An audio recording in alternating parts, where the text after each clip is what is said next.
Right, let's move on to non-fiction now. Now, at the moment, I'm reading this Strange Attractor Journal 5. If you've never heard of Strange Attractor Press started in the 2000s. It was started by a guy called Mark Pilkington. And its journal, which it has published very infrequently over the years, this is the first journal in about 15 years. It's a journal of unpopular culture. That's what it's called. So it's a journal that's dedicated to all those kind of, esoteric, marginalised types of culture, like the occult, alchemy, mysticism, weird things, weird art, weird music, all that sort of thing. So to give you a flavour of it, it's a series of articles. The first article in this book is about a man who had himself crucified on Hampstead Heath in 1968. He actually persuaded his friends to crucify him. Really, they actually hammered things into his hands. And then they got a bit worried and went for help. And they ended up getting put on trial for attempted murder. He didn't, they did. It was his idea. It's quite interesting. The second article in here is about toads and their use in witchcraft through the years, and how modern science and drug and chemistry research has shown that there was actually good reasons why toads were used by witchcraft. It was all to do with the sort of mucus or membrane that toads secrete. It's part of their way of protecting themselves. It makes them really, really horrible to eat, and that's why their predators don't eat them. And that mucus, if you feed toads certain grasses, it is a narcotic and it gives you weird visions. Those of you who know about witchcraft will know that witches had familiars. They had animals that they always had, like black cats, and toads. They always had a toad. And that's the reason, because they were getting this visionary drug from them. Very interesting. The third article, which I've just read, is fascinating. It's about House Atlantis. This was a piece of Nazi architecture inspired by Atlantis. Very interesting. In the early years of the Nazi Party in Germany, there was a popular myth in Germany about Atlantis, that Atlantis was actually the home of the Nordic Germanic peoples. It was in the Baltic Sea. And that's where they'd all come from. And they had basically been the first great civilization of the world. And they'd given everything to the rest of the world, like literature and writing and all this sort of stuff. And this was a popular belief. And the story is that there was this bigwig business entrepreneur, a bit like Richard Branson. He was the guy who started Café Hague, if you remember that. And he believed all this, and he commissioned this artist, Hurtger, to build this place called House Atlantis in Bremen, in Germany. And it was this building that was made up of all sorts of Nordic, spiritual symbols and figures of Odin and so on. It's partly still there, though it's mostly now a Radisson hotel. I'd love to see it. And it's about the history of that. So it's that kind of thing. There's stuff. I'll read you some of the other articles in case you're interested. The next one I'm going to read is Tree Spirits and Celestial Brothers. There's one about the Victorian electro-musical experience. There's one about the links between Bataille, Aleister Crowley and Seth Typhon. Yes, indeed. Cave Art, Sex and Death. There's one, this is a wonderful one, Scottish Fairy Lore, Occult Duality and Donald Cammell's Performance. Notice not Donald Cammell and Nicholas Roeg's performance, interestingly enough. Humans with Animal Faces, a discussion of shape-shifting spirits, that'd be very interesting. A discussion of the life and times of Gustavo Roll, who was a putative mage and cosmic drainpipe. And then finally, there's a script by David McGillivray, who was a British script writer of sort of rather dodgy horror films. One of his scripts. All in one book. Strange Attractor Press are well worth checking out. They've got all sorts of esoteric, weirdy, beardy books. Like sort of Fortean Times for intelligent people. The most important non-fiction book I read this year, I finally finished off Richard J. Evans' In Defence of History, which is an absolutely extraordinary book. I happen to believe that if you're interested in what is called the culture wars, and where it's coming from, intellectually and academically, You need to read this book by Richard J. Evans, and you should also read George Orwell's essays, which I also completed this year, which are absolutely incredible. This is a Bible that should be in every household. And these two books together, basically, are the foundation stones for understanding what's happening and why everything is going wrong. Evans's book is, he was a historian, a professional historian, and he's probably best known for being the expert witness in a trial case where David Irving, I don't know if you've come across David Irving, he was a well-known military historian, a highly regarded historian of World War II, and then he was sort of outed as a Holocaust denier and Hitler sympathiser. And he took an American historian to court for saying this. I think her name was Deborah Lipstadt, if I remember rightly. And she called on Richard Evans as an expert witness to prove that David Irving was a Holocaust denier. And that's probably what he's most famous for. It's actually been made into a play. This book, though, is his concern about what's happening in the world of history. He first wrote it at the end of the 1990s. And he identifies a problem for him in the modern history discipline in university. So it's a bit of a dry book. It's about academia. It's about what's happening in academia.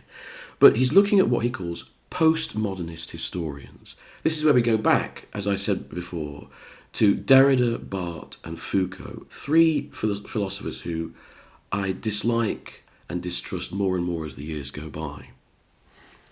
Now, what they said was this. I'm not. It's a very complex story, this, but in a nutshell, what they said was, first of all, history is just text. It's almost at the same level as fiction or literature. Why? Because we can never actually know the past. Every writer, and they are writers, are just constructing the past. And they're constructing it as they see it. It's a fiction. So that there is only text, right? And this leads to another supposition. This comes from Foucault about power. That really, these texts are texts that are written by a certain class that wants to enable and sustain a certain class. So what you've been hearing, like about, this is just, a white, Western vision of the world. This is their truth. And there are other truths that are equal and equally valid and need to be looked at. That's where this is coming from. And as Evans points out, what becomes the victim here is the idea of empirical fact.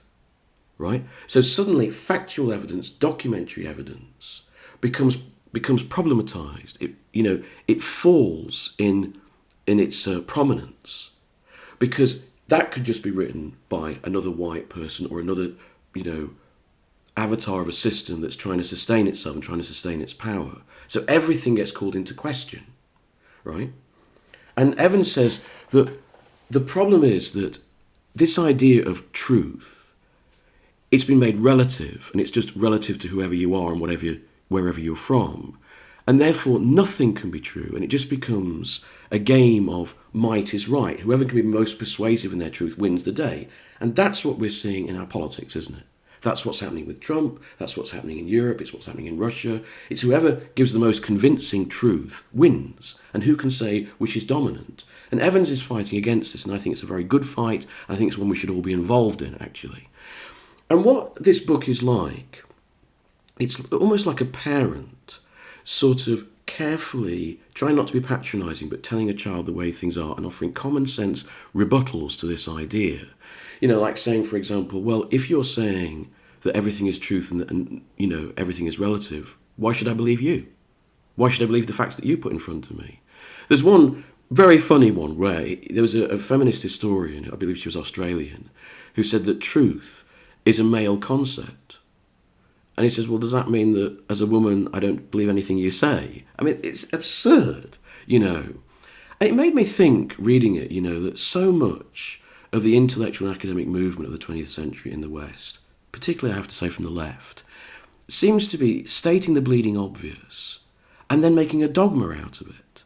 So these guys come along and say, well, you can't trust historians because they're one fallible person and they're coming from a particular area, and that's why they're saying this. And so therefore we can't trust anything. It becomes a dogma. But as Evans points out, but historians have always known this. Whenever they've looked at a text or a document, they've always said, yeah, but who's writing it?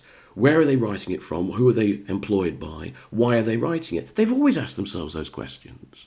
All you're doing is stating the bleeding obvious. I felt this when I was studying literature at university. I felt it about Brecht. All my lecturers were so excited about Brecht. Leftist intellectuals love Brecht. What did Brecht say? He said, well, the audience is passive, right? They're lulled into a sense of, illusion, which they just absorb passively. I want to make something where it's always active. So it's always showing you that it's a play, or it's always showing you it's a novel or a fiction. So you're more engaged. But the thing is, this is a load of bollocks. It's just nonsense. If you look at the 19th century novel, it's often calling attention to itself as a novel. Dickens comes out and speaks to the reader. So does Jane Austen. So does George Eliot. Often the novels are broken into letters. So you're always drawn to the form of the novel. It's not true that the audience is just this passive blob. In fact, it never was. You can see this in trivial ways. For example, in 1934, when the film It Happened One Night came out, and this was when Brecht was in his pomp, this was a comedy starring Clark Gable and Claudette Colbert, I believe. A sort of romantic comedy, won the Oscar, it's a bit of a classic. And what did audiences focus on? The fact that Clark Gable wasn't wearing a vest. And it destroyed the vest industry that year. That's an audience active. The film is they didn't even know that was important. But the audience saw it and thought, that's really important. Audiences are active, even on a trivial level. They're always fixating on whatever they want to fixate on. When Brief Encounter first came out, the David Lean Noel Coward film with Celia Johnson, Trevor Howard, when that first came out in England, people laughed at it. They thought it was daft. Trevor Howard actually said to David Lean, why don't they just shag? So this idea that people are captive and entranced by, literature or whatever is dumb. It's not true. Brecht was lying. And in a sense, all he was doing was dogmatising something that people had already thought anyway. And that's what Evans is pointing out in this book. So for me, if you want to understand the intellectual roots of where we are now, this book and George Orwell's essays, where there's countless essays where Orwell just beautifully, simply and succinctly sums up what's going on. They're your Bibles. Going back to Brecht reminds me of another book that I'd just like to mention to you. It's this one, The 101 Greatest Plays by Michael Billington. Billington was a theatre critic for many years for The Guardian, and he sat down and he picked out his 100 plays, and it's a really, really good read for those of you who are into theatre or drama. You'll find yourself disagreeing with it. I mean, he includes Hamlet and Macbeth, but he doesn't include Othello and Lear, etc. He doesn't, include the importance of being earnest, but not things like An Ideal Husband. He doesn't include, as he mentions many times, Waiting for Godot, which I would pick. But that's half the fun of it. Half the fun of it is reading. He writes pithy little essays on each play, and they're good explanations of why he values them. And it makes you think about drama in general. And I like some of his choices. I like the fact that he picks Colm McPherson's The Weir, for example. It's a really good read for those of people who are interested in drama and theatre. It's a good little book to have by your bedside or by your tableside, just to dip into every so often. Before I go, there is actually a fifth category of book I've been reading this year. I bought this book for a friend on Amazon, and such are the vagaries of Amazon, it actually turned out to be the Spanish version. So she gave it back to me, she knew I spoke Spanish, and I've been reading it on and off, little bits and pieces here and there, to build up my Spanish again. And it's this, Colm Toibin's Brooklyn. It's not a novel I would usually have bought for myself or thought about. I'm just reading it to improve my Spanish. But what I've found is, it's probably my favourite book of the year. It's the book I've most enjoyed reading. It's superb. It's a very simple story. It's about this young girl growing up in Ireland in the early 1950s. She's from quite a poor family, and she's trying to, make do. And her family decide that, as with her two older brothers went to Britain to find work. They decide to send her to America, to Brooklyn, and they get her a job in a department store, and they're helped by this local priest over in Brooklyn. And it's just a simple story, an immigrant story, leaving their home, leaving their family, and it goes piece by piece. There's a wonderful sequence on the boat going over from England to America and how she gets really sick. And it's beautifully written. And it's so moving. All that the details are so right. The characterization of the people she meets and how she thinks is so right. It's so true and believable and so moving.